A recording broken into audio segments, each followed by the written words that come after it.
So I'm going to clear up something I said last week that amused me. During our last webcast, there was a man who talked about being uncomfortable with a friend who had called him at the last minute with a request to stay at his house and bring along another friend. And somebody asked, and we talked about that for a little while, and somebody asked how I would have answered it. And I said, I would simply have said, I don't have room. Done. I don't give long explanations. I don't apologize. Just say, I don't have room. And I would have said that whether I lived in an apartment or whether I lived in my present house, which is a fairly big house. We raised 7 kids here, so that's why it was big. It's actually why it's still big. We didn't, burn half the house down when the kids left. And then somebody wrote and said, but I'm having a hard time with your answer. I wouldn't have so much trouble saying no if I felt that I could lie as easily as you do.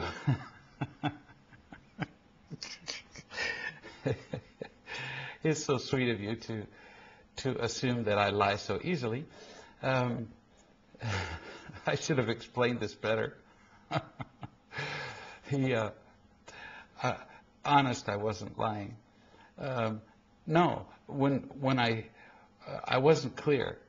When I said that I don't have room, I should have finished the rest of my sentence. When I tell somebody I don't have room, what I'm saying is I don't have room for you. And the reason I don't add the for you is purely out of kindness. It's a matter of priorities. In the same way that, for example, when somebody calls and says, would you like to go to a movie, for example? And I say, I don't have time. It's all about husbanding or taking care of your resources. Time, space, money, and so on.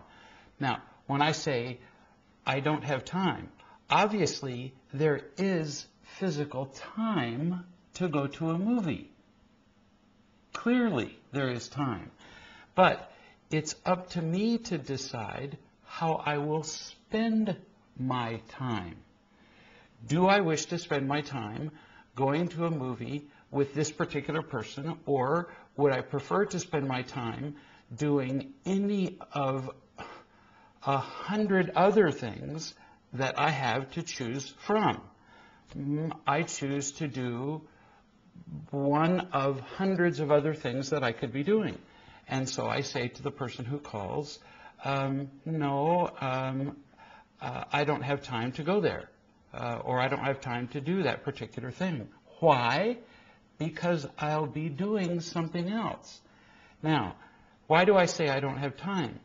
Because that's much kinder, it's more loving than to, for example, say to that person the more accurate answer, which would be, because you fall into number 973 on my priority list. What do you think? Which is more kind? I don't have time, or you're number 973. So I simply say I don't have time. In the same way that I would say to somebody, I don't have room.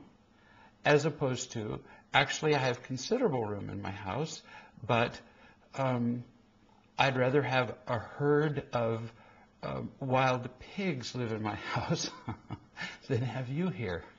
Which do you think sounds more kind?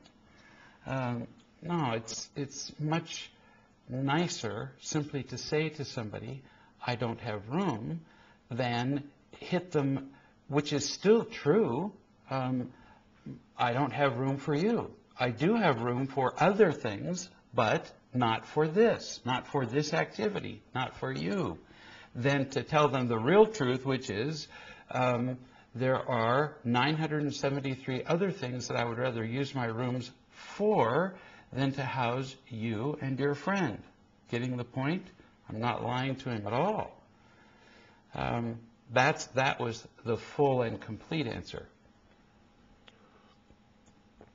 But the real point that I was making last time was that you don't have to go on and apologize to people when you say no.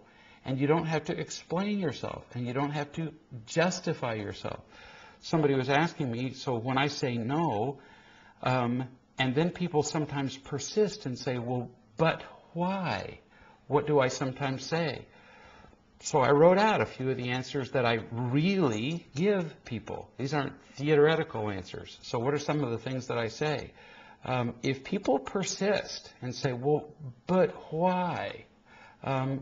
I say things like, well, I would just rather not. Notice again, I'm not giving them more information. The more reasons you give people for your no, all you're giving them is more things to argue with you about. If I tell people why I'm saying no, then I just give them more to argue with me about, so that they will argue me out of my no. No. No is no. So I might just say, no, I'd rather not. Or I thought about it and I just decided not to. Again, I'm not giving them the reason. I'm just repeating my no. Occasionally, if somebody really gets persistent, I'll actually say, is there any part of no that was unclear to you? Now, I don't get irritated as I say that. I just say, is there any part of no that was unclear? Remember, I've been polite and kind in saying no, and if somebody keeps hounding you after no, they're the party that's being incredibly intrusive. When somebody asks a favor of you and you say no and they keep it up, it's pretty obvious that they weren't really asking a favor, were they? They all along they were making a demand. It's pretty rude of them all the way along the way for them to keep this up. So I just say, I'm sorry, was there some part of no that was, vague to you? Do I need to say it like in multiple languages? No. I've decided no. Sometimes I'll even say, would you be asking me why if I'd said yes? Because if I said yes, which is the answer you were looking for, we'd be done, wouldn't we? You're hounding me only because I didn't give you the answer that you were looking for. So you really weren't asking me a question in the first place, were you? You were looking for only one answer, and I didn't give it to you. So we really weren't having a discussion. And I'm just telling you no again. I might say, I just have other things to do. Notice again, I'm not supplying more information. When they say, well, what other things? I'd really rather not discuss those other things. Or I might say, I'll be busy. When they say doing what? I'll say other things. Things other than that.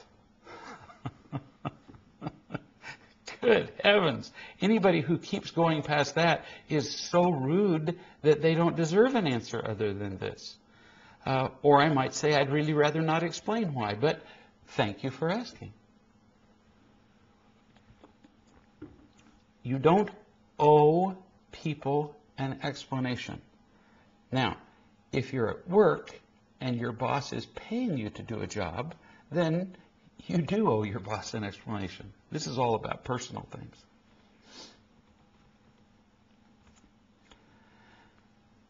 Brief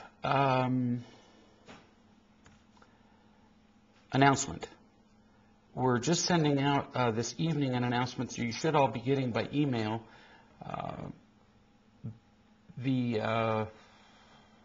let's see, this is two separate announcements really.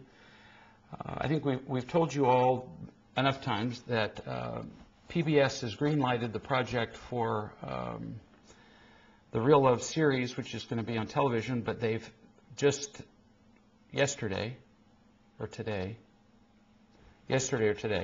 told us that the date for broadcast, where they're going to begin to download to the 355 stations of the PBS series on Real Love, is going to be March 16. And we're going to be needing some volunteers, people who would be willing to both email and phone call some of these PBS stations, because the more people who email and phone call the PBS stations and say stuff like, oh yeah, this is, we would really appreciate it if you'd show this on our local station, we'd really appreciate it if you'd download it, we'd appreciate it if you'd show it on your blah blah. The more people who email and phone call these stations, the more likely it is that they will show the program. So it's just like politics, just like being working for a political campaign. So once the show gets out there and is being seen by a lot of people, piece of cake. But we need to interest the stations in showing it in the first place. So if you'd be interested in being a volunteer, we could really use your help. If you'd be interested in doing that, please write to Donna, D-O-N-N-A, also known as the Queen, but Donna's the correct spelling, at reallove.com. Donna at reallove.com, and she'll tell you what your next move is. So we'd be grateful for that. And we'll be sending you an email tonight, many of you, about the next Real Love immersion. We haven't had one in a long time because we've been busy doing television stuff. But there's going to be a 2-day immersion in Atlanta on, Saturday and Sunday, April 19th and 20th in Atlanta. So we'll be sending you an email about that. If you don't have it in the next day or so, again, write Donna at reallove.com and she'll send you a link. Or actually, you can go to reallove.com and you'll see the announcement at the bottom of the home page under News. And it will tell you about the next 2-day Real Love immersion, which is going to be very cool because we haven't done one of these in a long time. And we're not going to be able to do very many once we become busier doing television stuff. So we look forward to seeing you for 2 days in Atlanta in April. Let's see, what else am I forgetting? Something, probably. Oh, little feedback. A lady a couple of weeks ago asked me what to do about her 4- and 5-year-old, or was it 5-year-old twins, I think, in the back seat, who were fighting constantly, and she literally could not break them up physically. I mean, she was contemplating, I'm not making this up, building a plywood wall between her 5-year-olds in the back seat because they were fighting and kicking and hitting each other constantly when she was driving the car. And I said, oh, just get a squirt gun and pull over to the side of the road, and while they're kicking and screaming and fighting each other, just pull over to the side of the road and just with a sweet smile on your face, and while you're speaking their names gently, just pull over to the side of the road while you're driving and turn around and just squirt them both in the face with a squirt gun and smile at them and see what happens, and then continue back, pull back onto the road and continue your driving. Be loving and sweet, but see what happens. And I met this woman a week later at a seminar in Phoenix. And she came up to me and she said, it was a miracle. She said she was sweet and gentle, and she didn't get angry. She got a little $2 squirt gun, and she pulled over on the side of the road, and she pulled over and she pulled out her little $2 squirt gun and she squirted these 2 little 5-year-olds in the face as she smiled at them. And they looked at her like, what did you just do? And they immediately stopped fighting. And then she pulled back on the road and just kept singing to them and speaking to them. And they didn't feel hurt or attacked or anything, which has been my experience with little kids before. If you're not angry, they won't feel attacked. And she had to do that twice, and it was over. So, end of that, you just have to break the cycle of children behaving like little animals. Worked very nicely.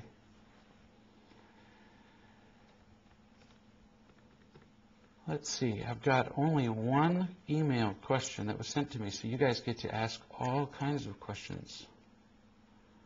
Either that or you get to go home early. The Pleasanton group says that the Real Love group that Jonathan is working with online is going very well. It will help a lot of people. Jonathan is doing a group. If you want to learn about it, you can write to him, jonathan@reallove.com, where what he's going to do once the PBS thing gets up and active is he's working with a group as an experimental group, kind of a beta test group, where what's going to happen once we start getting tens of thousands of people appear is that he's going to be, right now he's doing this out of the goodness of his heart, but eventually he's going to be charging people hundreds of dollars to do this, and that is he's taking the Real Love materials and he's going to be working with people in phone conference groups and helping them implement the principles of Real Love in a practical teleconference setting. So they're going to be going through the Real Love DVDs and the workbook, and he's going to be showing them what it's like to work with him and to be working with each other and to be working with teleconference groups so that they can feel the principles of Real Love in their lives instead of just reading about them. I think that when we get to where hundreds of thousands of people are doing this, the demand for doing this is going to be very high. And I suggest to you strongly, if you haven't done this already, that you become experienced in doing this with each other, that you become experienced doing this as wise men and women, and that you become certified doing this so that eventually you can become a certified leader of such groups, because they're going to need leaders. Here's a question from Kimberly, the brilliant 10-year-old. You all didn't know she was brilliant, but I do because I've spoken to her. When I was in math class, I was doing my work peacefully. Then my teacher said, "Kimberly, go to the empty seat." I have an idea that somehow that's not a good thing. I felt really bad about that because I used to sit next to my best friend, and the seat I sit in now is annoying because I can't concentrate on my work because I'm unhappy, and that affects my work. I don't know how to talk to my teacher about the situation. I'd like to go back to my original seat. How can I talk to her about this? So, Kimberly, be prepared to type answers to me if you can. Do you have any idea why you got sent to the empty seat? I'm assuming you don't, or you would have told me a reason. You have to remember that, for one thing, teachers are pretty much used to being treated like God. And it's regrettable, but most teachers that I know, not all of them, but most, she doesn't know why the teacher changed her seat, but most teachers really enjoy the position of being treated like God. They like it. They enjoy the imitation love that they get in the form of power from being teachers. They like to control students. And if a student fights them, if you go to a teacher and you say, I really don't like it that you whatever, if you go and you fight a teacher, the teacher takes that as you rebelling against them and trying to take power from the teacher. So, picture. I think you've heard this analogy before. As soon as, when a teacher is trying to abuse power, they're on the field of death. And if you jump up on the field of death with them and try to fight with them and take power from them, you're going to have a battle to the death. They are going to kill you in order to keep the power they've got. You can't play that game or you will lose. So, first thing you have to remember is don't get on the field of death with them. So, you go to your teacher at a time when they're not busy. So, now, when would that time be? I don't know. Whether, for example, you stay, you know your teacher's schedule. You would say, for example, that you would go to the teacher immediately after class. Do you know, for example, that the teacher has an extra 5 minutes at the end of class? Do you know that the teacher has a preparation time of an hour when you could talk to the teacher? Figure out a time when you can talk to the teacher when you won't be interrupted. If you try to have this conversation when there are other things going on, you lose. If you try to fight your teacher over this, you lose. If you come at your teacher from a position of weakness, as in whining, if you go, well, but I liked my other seat, you lose. Do you know why? Because you've got to remember, the teachers usually like their position of power. So if you come at the teacher with that frame, like, but I like my other seat, the teacher's going to be like, oh, I love this. And so the teacher's going to keep you in the seat you're in now just to exercise power over you.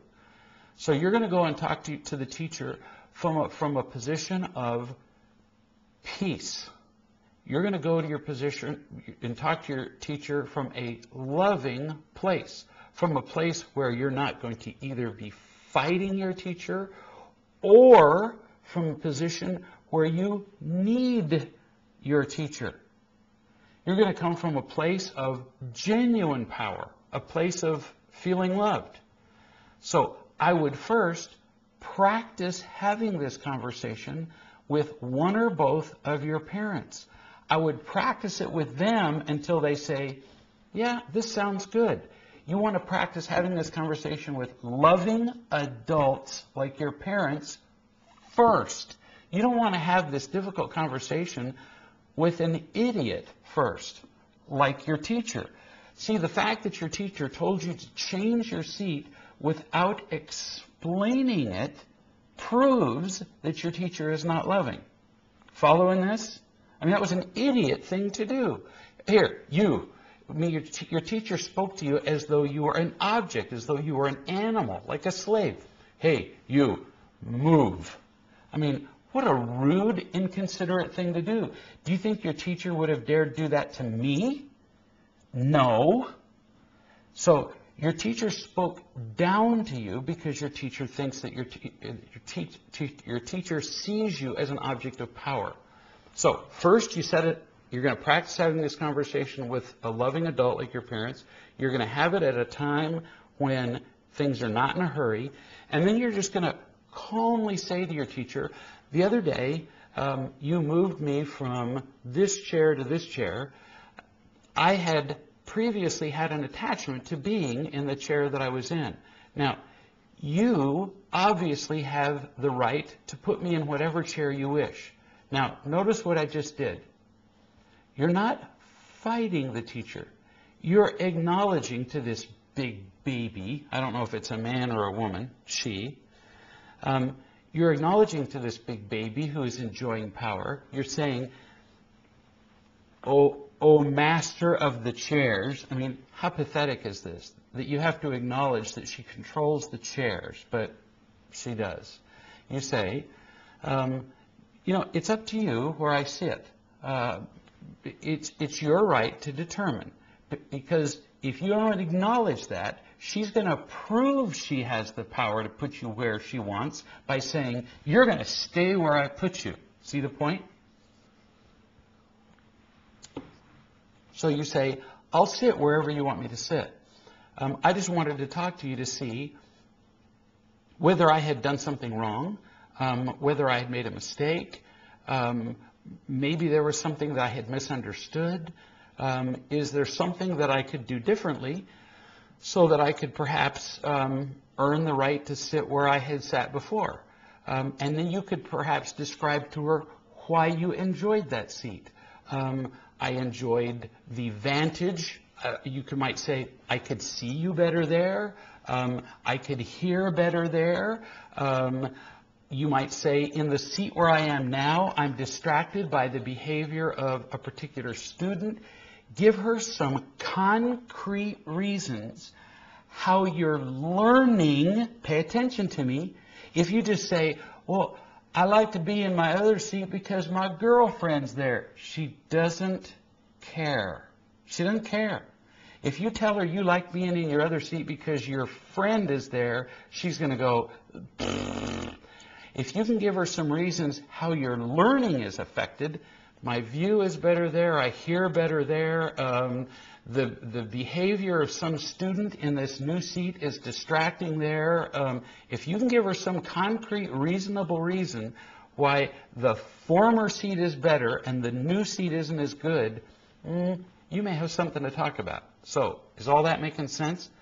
You need to talk to her, in other words, as one adult to another, and then practice that with your parents. And baby, you're going to learn some stuff from this, so it ain't all bad. Let me know if this helps. It's actually a really good opportunity.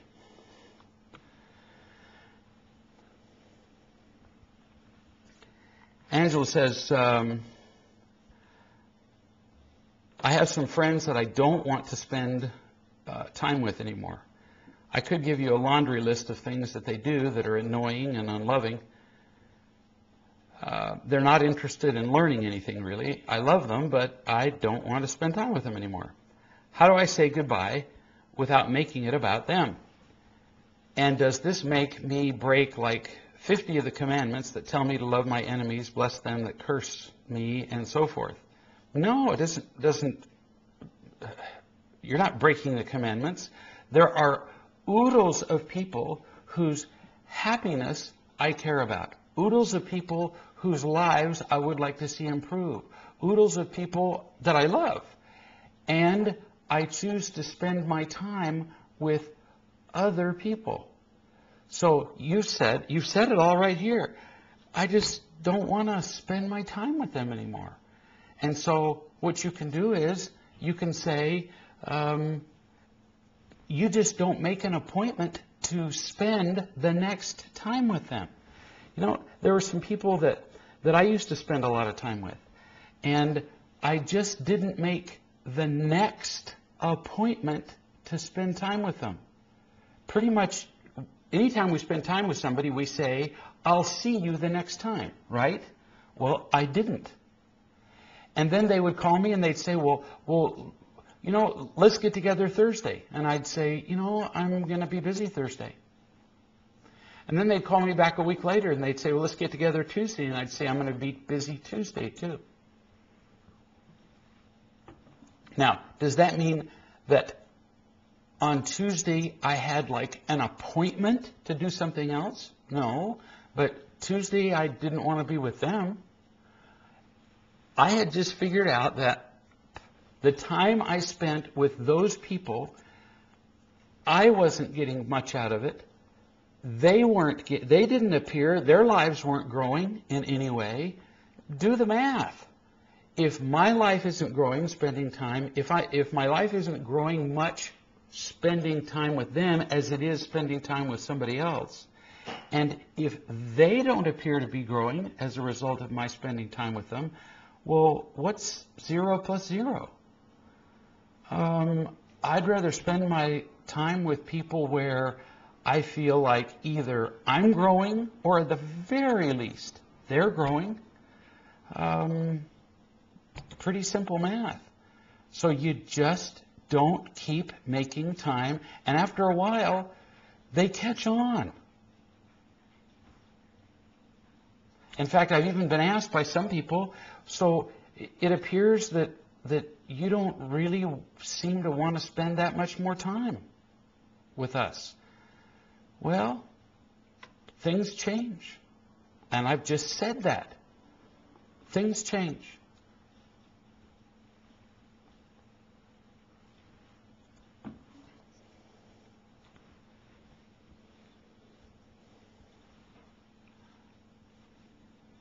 And that's a whole lot easier than continuing to spend your time, which is the most precious thing you have, with people where you just don't enjoy it. And it doesn't mean you don't care about their happiness. So Angela says, so it's okay to just not make the next appointment. It's more than just okay. It's highly desirable. All you've got, it's the most precious thing you have is your time. So there are oodles of people whose happiness I care about. And yet I can't time is finite. If there were infinite time, then I would make appointments to spend time with every single person that crossed my path. But I don't. In fact, I specifically don't return many phone calls. I specifically don't make appointments to spend time with many people because I don't have the time. And it's not unkind, because if I were to spend time with all of those people, then I would not be able to spend time with the people that I believe I could make the most difference with.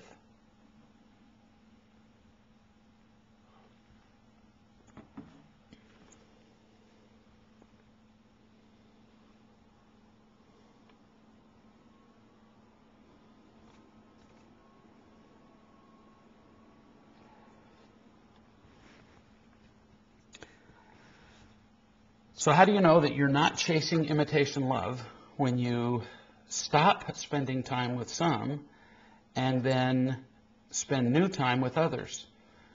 Oh, practice and experience. You can only figure that out as you do it over and over again. And sometimes you'll make mistakes. But you're the only person who can know. And you can never allow your decisions to be made by somebody else. And if you ever allow your decisions to be made by fear, you'll make the wrong decisions every time. In other words, if you make your decisions based on, oh man, I really do have to spend my time with that person because if I don't, they'll be mad at me. You're dead. Now you're dead. Because if you're doing it so they won't be mad at you, why are you doing it? You're doing it so you'll win their conditional approval. You're doing it for praise. Poof, right off you know that you're doing it for imitation love. See the problem? So you have to be able to close your eyes and ask yourself on each occasion, why am I making this decision? Am I doing this so somebody will like me? Am I doing this am I doing this to avoid somebody disliking me? If I'm doing it for either of those reasons, then real love is not involved and I lose. So you got to be willing to ask those questions on every occasion. And that's why it's just as important to be able to say no freely as it is to say yes. If you can't freely say no, then your yeses don't really mean very much, do they? And that's why people who just say yes all the time, oh yes, I'll do it, yes, I'll be there, to everything, they're not really unconditionally loving. They're really just hostages.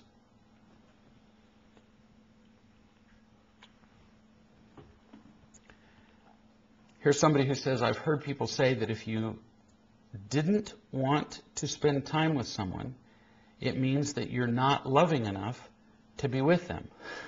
What's your take on that? Well, for example, I've spent hundreds of hours now with prisoners, hundreds of hours with prisoners, helping to free them, helping to get out of prison on parole, counseling with prisoners after they've been out on parole, writing letters to prisoners who are in prison. I spent as much time with prisoners as some wardens. So I can speak on this subject with some authority. So I know something about what it means to love prisoners. Now, what if I were to say yes to every prisoner who wrote me and every prisoner who asked me for his or her time? Then I would have no family, no business, and wouldn't be able to help anybody but prisoners, because prisoners can suck up your life in a heartbeat. So notice what it says here. I've heard people say that if you didn't want to spend time with someone, it means you're not loving enough to be with them. If that's the criterion, then that means I'm not loving, because there are many prisoners who have said, "Will you please spend time with me?" to whom I have said no. Because if I said yes to all of them, I wouldn't have any time left. Then there are some prisoners with whom I have spent a certain amount of time who, after a while, I can see that all they really want is for me to either get them out of jail, get them things, make their lives easier, while they themselves don't do anything. So they don't want to be responsible. They don't want to spend any effort changing their lives. All they want to do is be victims and be lazy and do nothing. And once I make that determination, then I cut them loose. I don't spend any more time either trying to help them on parole, trying to help them in court, trying to help them do anything else. So once I make that decision, am I then being unloving, or am I being practical, so that I can then move on and spend my time with prisoners who I can really help? See the point? See, victims determine the word love. It's not really love they're talking about, but they define love according to what they want. And that's how victims rule the world. And that's what Barb's talking about here. The people who say that loving means being with people and doing what they want, that is the victim's definition of love. Victims define love as, you'll do what I want, and you'll be with me whenever I want. Well, of course victims define love that way, because then they get whatever they want. That's not love. Love means caring about somebody's happiness without wanting anything from them in return. Happiness. And happiness means what? Happiness means feeling loved and being loving and being responsible. And if I'm not contributing towards somebody being responsible and being loving, and all I'm doing is doing for them, and I'm actually contributing toward them being irresponsible, and I'm not helping them be loving, then I'm not going to continue to spend time with that person. And when I make the decision to stop spending time with that person, that is not being unloving. And in fact, my withdrawing from them may end up contributing, often does, to them learning to be responsible and independent, and eventually to being more loving and happy. So, ironically, often telling somebody no contributes to their being happier and feeling more loved and loving. And this is something that the world has a really hard time understanding.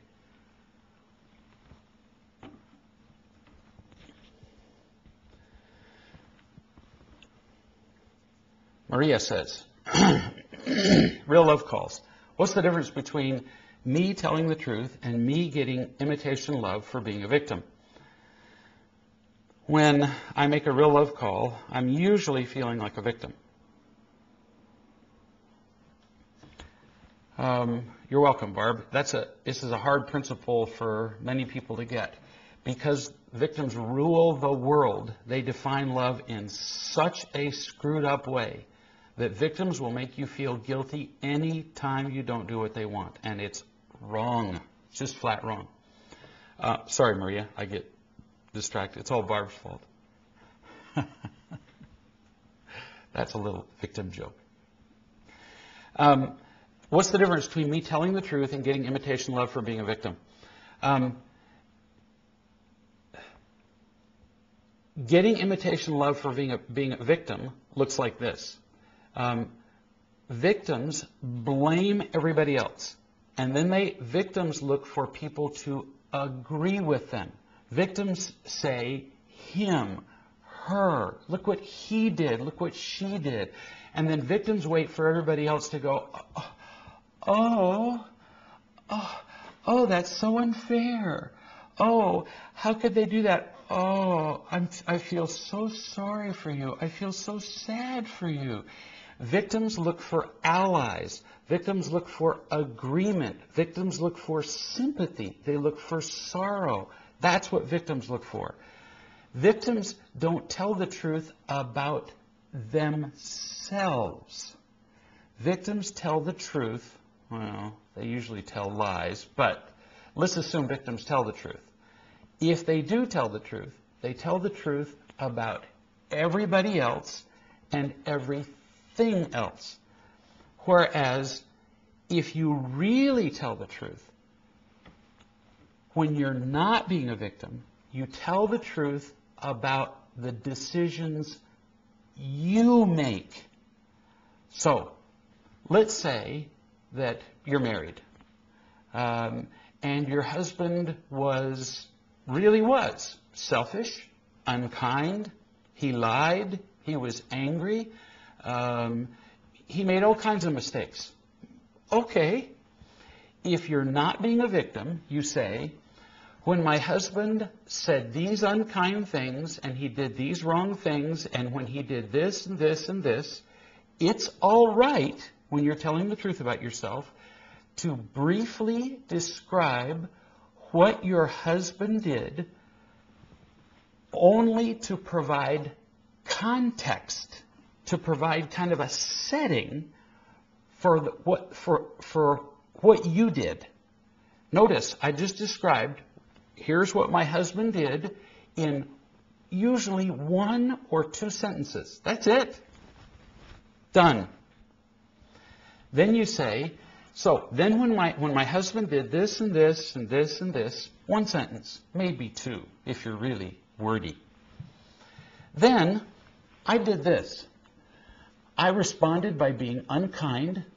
I said this to him and I said this to him, and I was really selfish. I didn't think of him. I didn't think of his needs. I didn't think how, if he said this, he was in pain. I attacked him. I criticized him. I acted like a victim. I whined and complained. I was dishonest. I didn't tell my part in it. I was sarcastic. I was critical of him. I was clingy. I was snide. I was snippy. By the way, I've been kind of snippy and unkind to him for the last, 12 years. That's an example of telling the truth and not being a victim. Whereas victims look for allies and votes and sympathy, when you tell the truth, you just tell the truth. You're not looking for sympathy. And then you just wait to see what the other person's going to say. And if the other person attempts to take your side, if the other person says, well, but I don't blame you. What your husband did was awful. You don't put up with it. You say, no, you're not listening to me. I was selfish here. Doesn't matter what he did. I was wrong. That's what truth-telling looks like. You tell the truth for two major reasons. You tell the truth to create opportunities for people to unconditionally love you while you're wrong, and you tell the truth to create opportunities for you to make different decisions in your life. So the difference between truth-telling and being a victim is not a fine line at all. It's like Grand Canyon different.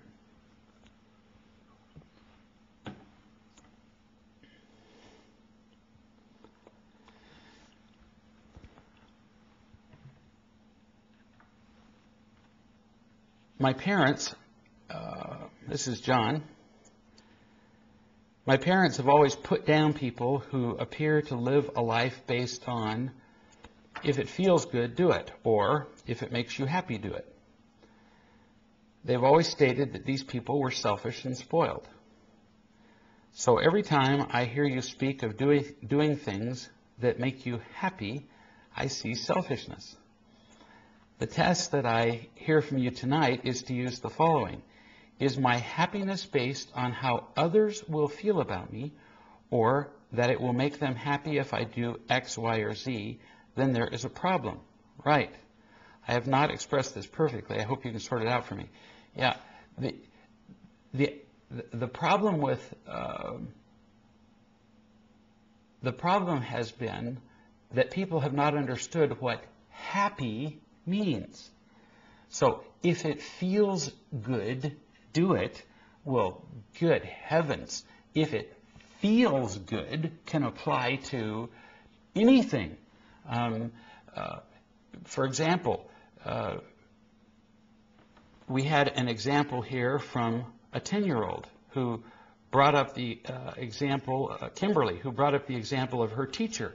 And I'm sure it felt good briefly for her teacher to,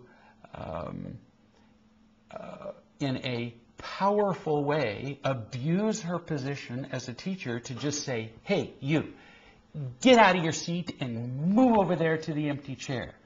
Now, that sounds like such an innocent thing to do for a teacher to tell a 10-year-old to move from one chair to another. That's not innocent at all. It's mean-spirited, it's hateful, and it's wrong. Do you get how wrong that is? To make it clear how wrong it is, would she dare have done that to any adult who's watching this? No. No adult would put up with that. And yet we do it to children. Why? Because we can. Because we can get away with it. It's wrong. It's called, an expression for it is unrighteous dominion. It's an unrighteous control of power over a kid. It's nasty. And she did it because it felt good. Because it felt cool in her otherwise empty and helpless life to reach out and grab this rag doll and snatch her up out of her chair, jerk her by the neck, put her over another chair, and slap her down. So that's one way to feel good. Sex is another way to feel good. Money is another way to feel good. There are so many ways to feel good. And in our society, we have come to equate feeling good with happy.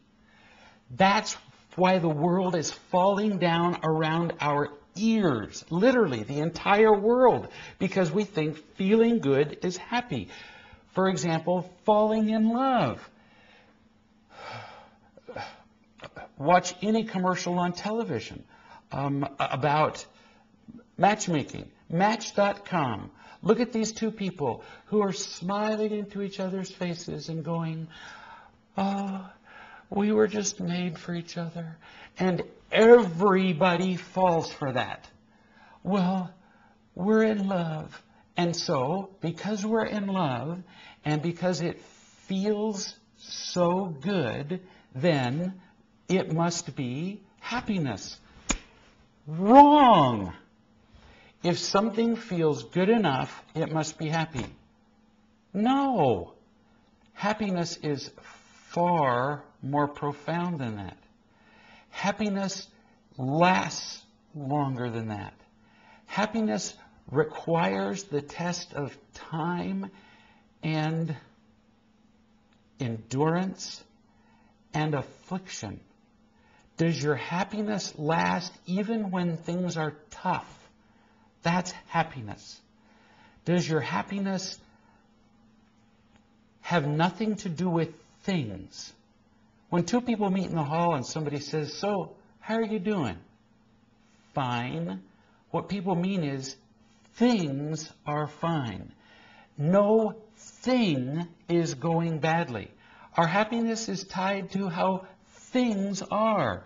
Nobody in my family who's close to me has died. Nothing is going wrong with my job. I'm not about to be fired. I'm not sick. Notice, no thing is going badly. My girlfriend is not presently mad at me. See, no thing has gone wrong. All of my happiness is tied to things. I've had enough sex lately. And on go the things. As opposed to what real happiness is, which is, I feel a genuine, profound peace in my life that comes from knowing that I'm making the right and loving choices in my life. Nobody can take that from me. Nobody can. If I'm making the right and loving choices in my life, and I'm being unconditionally loving, notice I didn't say just that I'm being loved. Being unconditionally loving is a whole powerful step beyond that. If I'm being an unconditionally loving human being, no matter what is being done to me, you cannot take my happiness from me. This is the kind of happiness that a few rare human beings wrote about who lived, for example, in the concentration camps in World War II, who said that no matter what went on around them, no matter how many people died, no matter how many people were killed, no matter how many people beat them, they were still peaceful and happy. That's happy. And you can't beat that. So your parents were confused about what happiness was. And so is, well, you know, like the planet. I got off on a bit of a rant. Forgive me. Sort of a Dennis Miller thing.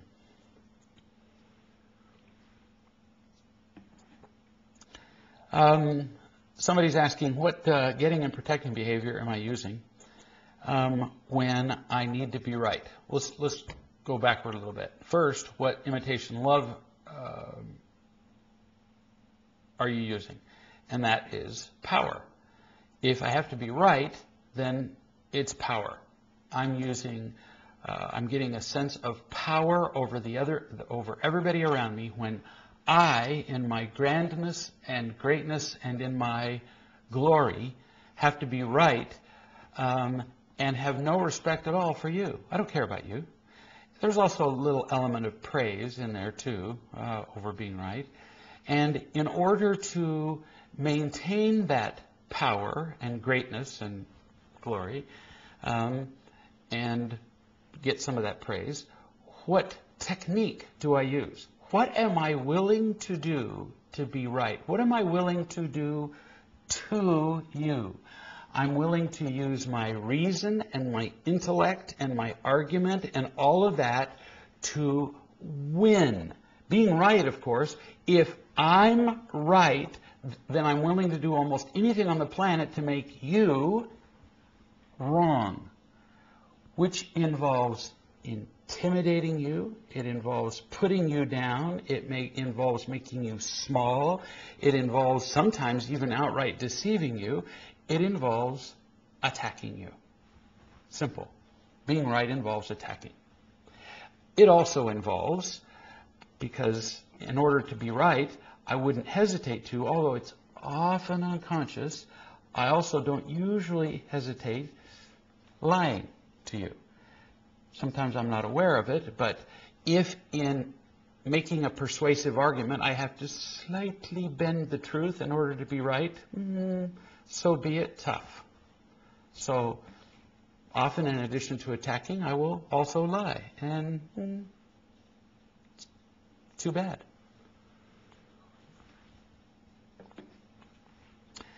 So we have literally 30 seconds left, and I have one question left here from Maria, which I will promise to, I am copying it as we speak, and I will save it for next time.